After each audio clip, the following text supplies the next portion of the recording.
what is this time of year like for you personally?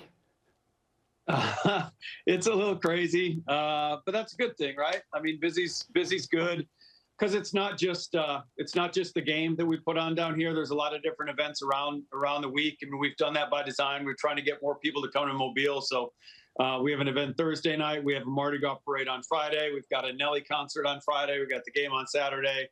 Obviously, all the practices during the week. So a little bit of a three-ring circus, but it's all good. We're looking forward to it. I've talked to several people and former athletes, specifically at BYU, that have been to the Senior Bowl and talked about Mobile. And why did it end up there? Or what's the history behind Mobile, Alabama as the selection site for the Reese's Senior Bowl?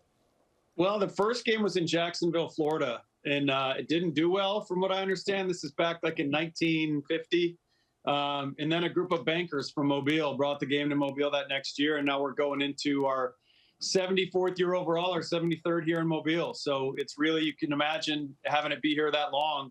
It's really become a part of our community, like the fabric of our community. Our community takes a lot of pride in it. The city of Mobile takes a lot of pride in it.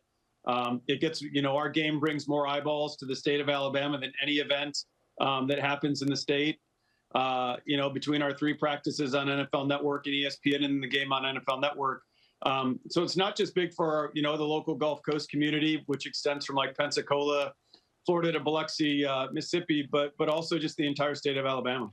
Great stuff. Jim Nagy is the executive director of the Reese's Senior Bowl. He is on BYU Sports Nation. Walk me through the selection process when you are evaluating a player from day one to now we're extending an invitation to this guy. Yeah, the big goal 5 years ago when we got here was really legitimize the scouting process in our football operation. And as you can see behind me here, we have tape in the office. We didn't have tape in the office when we got here. So the evaluation process goes all the way back to last February. Once we get through the game cycle, everyone from the office takes a couple weeks off just because we all need to recharge our batteries. But we come back and we get moving on the next year's class. So we watch junior tape on all these players from February through August. And that's just different layers of, our in-house staff, our scouting staff on the road. This year we had 9 former NFL scouts. I mean, our whole scouting staff has NFL league experience. I think this year between our 9 scouts, we had 173 years of NFL experience on the staff. Wow. And then we're at games every Saturday, and the guys are watching the tape during the week and submitting reports. And, we have a series of Zoom meetings, trying to get our board set. And then once we do that, the final stage of the process is incorporating the NFL and just using, leaning into my relationships from my 20 years in the NFL, just getting on with different GMs and personnel directors and really just comparing grades and comparing notes on the players. And again, this isn't about the Senior Bowl rosters. This is about the rosters for the NFL teams. We're trying to bring all the guys they want to see. So that final stage is really just to make sure we're bringing the right guys. And then once that's done and we feel good about it, then the invites start going out early November. Fantastic insight. You have invited 3 different BYU Cougars, quarterback Jaren Hall, wide receiver Puka, and offensive lineman Blake Freeland. So let's talk about all 3 of them, starting with Jaren. What made Jaren such an attractive product for the Reese's Senior Bowl? Yeah, he was a pretty easy one. We're going to bring 6 quarterbacks. He was easily one of the top 6 seniors this year. I stay away from player comps. I think that's done a lot more in the media than it is in NFL circles.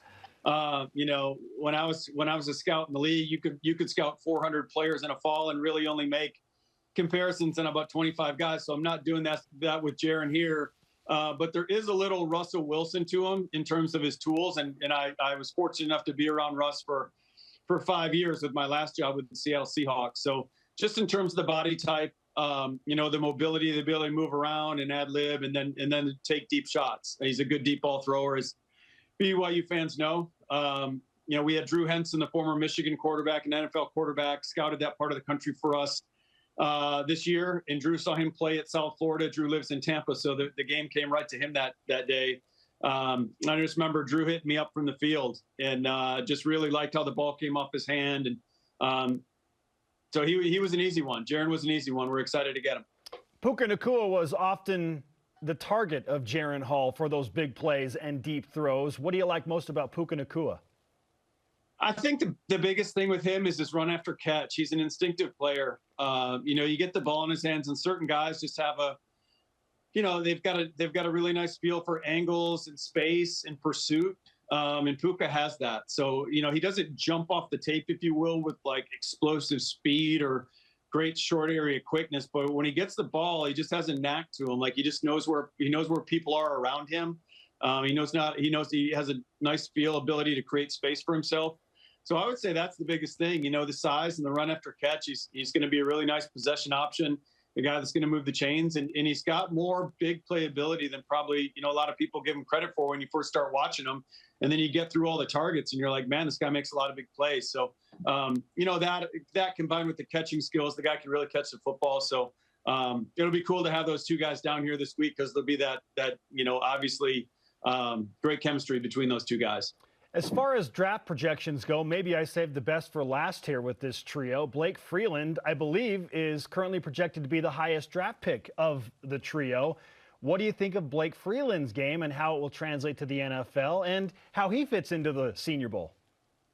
Yeah, Blake, I think BYU fans know the background with him being a high school quarterback and tight end and some of the track stuff, the state champion javelin, state record holder in the javelin, all that.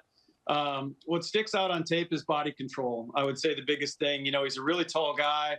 I think we have a verified measurement from the scouts last spring, but 6'7", 6'8", whatever Blake is.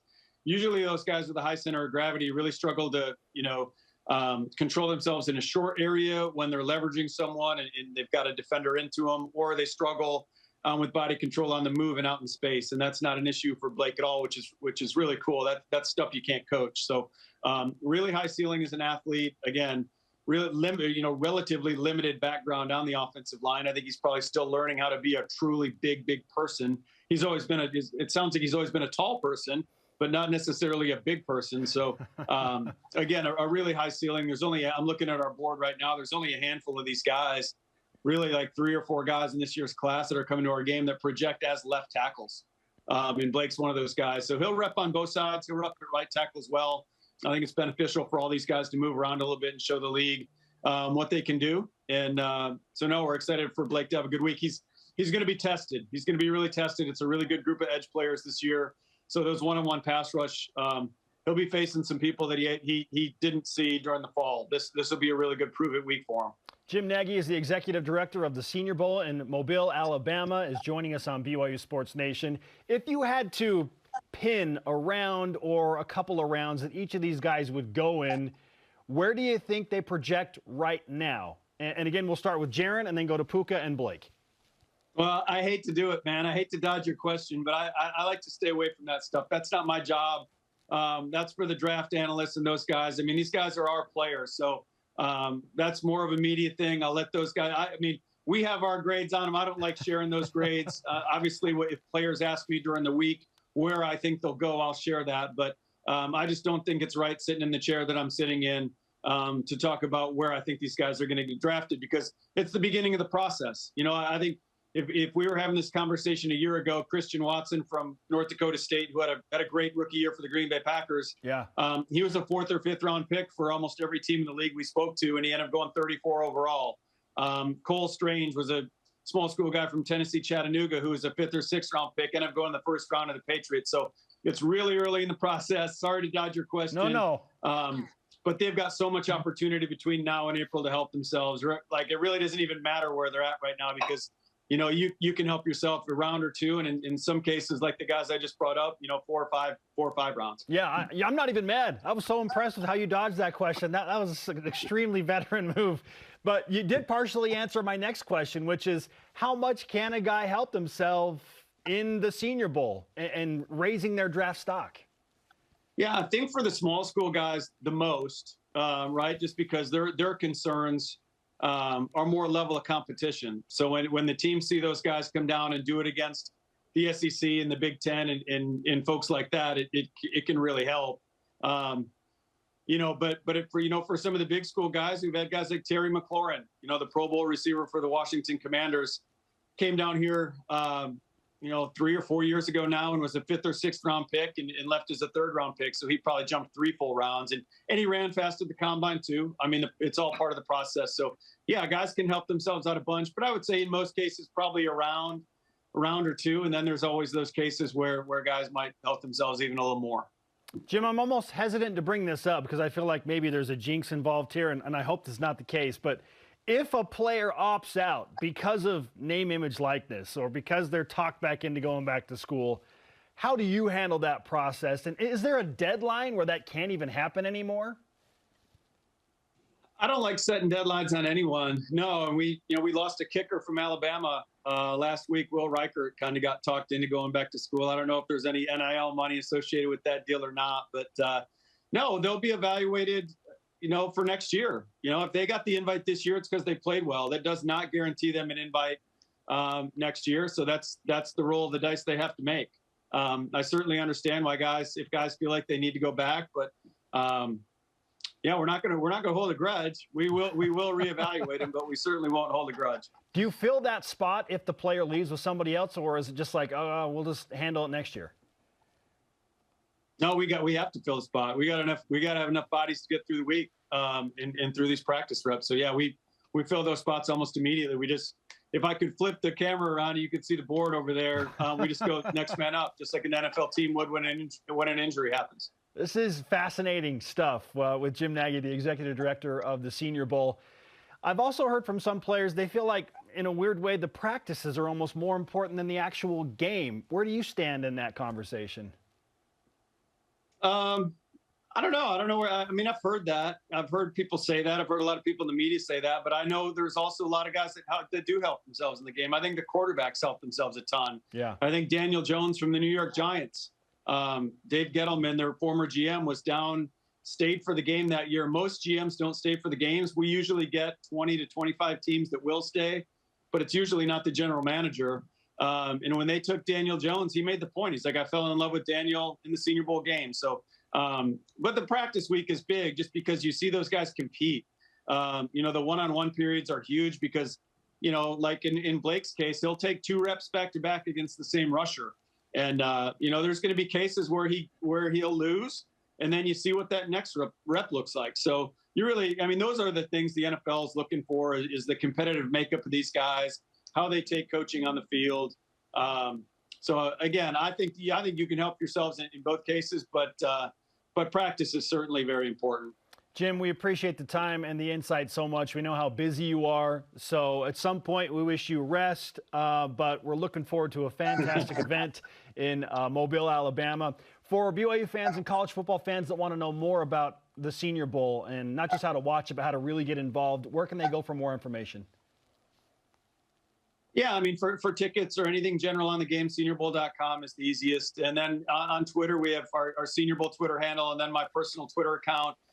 That's where you would have seen us following the BYU guys. We were posting videos. I think we saw BYU play live 3 times this fall.